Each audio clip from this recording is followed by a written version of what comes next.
Rome est depuis l'Antiquité une ville influente sur toute l'Europe. Plusieurs légendes ont trait à sa fondation. La plus connue est sans conteste celle de Romulus et Rémus, deux jumeaux recueillis par une louve. Selon Tite-Live, à la mort de Procrasse, le 12e roi d'Albe la Longue, une ville en Italie centrale, ses deux fils, Numitor et Amulius, se disputèrent le trône. Amulius, ayant détrôné son frère, voulut anéantir sa descendance.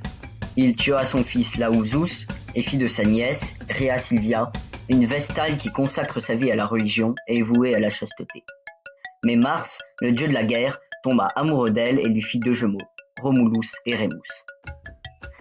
Dès qu'il sut l'existence de ses enfants, Amulius ordonna à un serviteur de jeter les jumeaux dans le Tibre. Mais attendri, le serviteur les abandonna sur les rives du fleuve en crue. Une louve les recueillit alors dans la grotte du Lupercal, au pied du Palatin.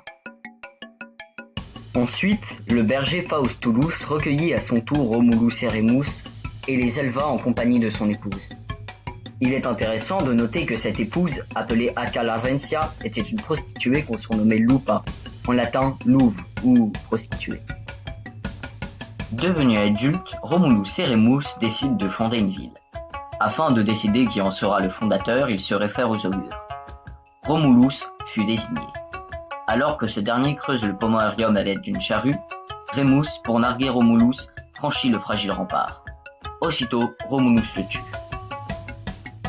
Le Pomoerium est le rempart symbolique de la cité. En franchissant ainsi la limite sacrée, Rémus devenait un ennemi de Rome. D'autres récits moins connus ont trait à la fondation de Rome. Certains parlent de Latinus, roi des Latins et beau-père d'Énée, comme étant le fondateur de la ville. D'autres de Romos, fils d'Ulysse et de Circé, et d'autres d'Énée lui-même à son arrivée en Italie. L'archéologie démontre que l'emplacement de Rome était déjà occupé en -1000 avant Jésus-Christ. Ce n'était encore qu'un village de pasteurs. Mais pour la fondation de Rome même, les avis des archéologues sont partagés. Certains pensent que ce sont des Étrusques qui ont fondé la ville sur un site déjà habité, alors que d'autres pensent que la fondation de Rome a commencé par un événement fondateur vers -730, mythifié et dont le récit a traversé les siècles, pour aboutir à la légende de Romulus et Rémus.